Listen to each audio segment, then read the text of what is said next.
बाकीच्यांना नाही दिसत आहे का मग? ठीक आहे, मग कळलं. मग बघा, जसं की वेन डाटा शब्द आहे समजा प्रेझेंटेड, ठीक आहे. प्रेझेंटेड जो काही शब्द वर्ड आहे तुमचा, तर याला डायरेक्ट असं रँडमली लिहिलेलं आहे का? नाही ना. याला कोणीतरी लिहिताना काही जी काही प्रोसेस केलेली आहे, जसं की समजून घ्या स्टार्टिंगला पी दिलेला असेल, आर दिला असेल, ई दिला असेल, एस ई दिला असेल, ही जी काही सिक्वेन्स टाईप त्याला लावलेला आहे प्रेझेंट वर्डला, ठीक आहे. तर यालाच आपण प्रोसेसिंग म्हणतो. दीपक सर तिकडनं म्यूट करून टाका, म्यूट करून टाका सर, ते मध्ये मध्ये आवाज येतो तिथून. ओके, आपल्याला व्हॉइस येईल माझा, फक्त म्यूट केल्याने कसं की इथं आवाज येत नाही आमच्यापर्यंत. बरोबर. प्रेझेंटेड. ओके, प्रेझेंटेडचा अर्थ निघतोय, हा एक वर्ड आहे. जर का मी आता आधीच दिला, पीची जागा बदलून टाकली इथून आणि तिथं बदललं ड्रेसेंटेड, ड्रेस अँड पीट, जे काही नाव येईल ते, याच्याने काही इन्फॉर्मेशन मिळणार आहे का कोणाला? मग ते काय झालं, अनप्रोसेड झालं. कळते प्रत्येकाला? हे पुढे पण मी समजेल. फक्त एक गोष्ट लक्षात ठेवायची तुम्ही, आता जी काही मेन आहे आपली पुढची, हे सगळ्यात मेन मुद्दा येतो तुमचा, आणि हा विचारला जातो. याचेच प्रश्न येतात तुम्हाला मुलांना. बापरे, जे मुलं लेफ्ट होतात त्यांना ॲड करायचं रे बाबा, नाही तर लेफ्ट झाल्यावरती नंतर ॲड नाही व्हायचं. मी लेक्चर देतो इकडनं,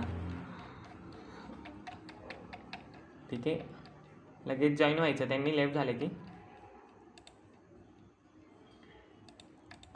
हा सगळ्यात महत्त्वाचा टॉपिक येतो, इन्स्ट्रक्शन. इन्स्ट्रक्शन मीन्स, थांबा, इन्स्ट्रक्शन नाही आहे आपलं, इन्स्ट्रक्शन. ओके, इन्स्ट्रक्शन मीन्स सूचना. ओके, आता मला सांगा, डेफिनेशन दिली तिथं, it is a command given to a computer in the computer language by the user. आपण जे काही इन्स्ट्रक्शन, जे काही काम देतो कम्प्युटरला, मी तर इन्स्ट्रक्शन, बघा तुम्हाला जसं मी शब्द वापरतो इन्स्ट्रक्शन, तसंच तुम्हाला प्रत्येक टायमाला तुम्हाला पण हे वर्ड यूज करायचे आहे, ठीक आहे.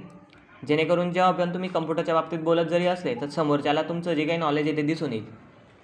सवय लावायची तुम्ही स्वतःला. ओके, कम्प्युटरला आपण काय करतो, जसं की कम्प्युटरला मी जे काही इन्स्ट्रक्शन देतो, इन्स्ट्रक्शन मीन्स सूचना.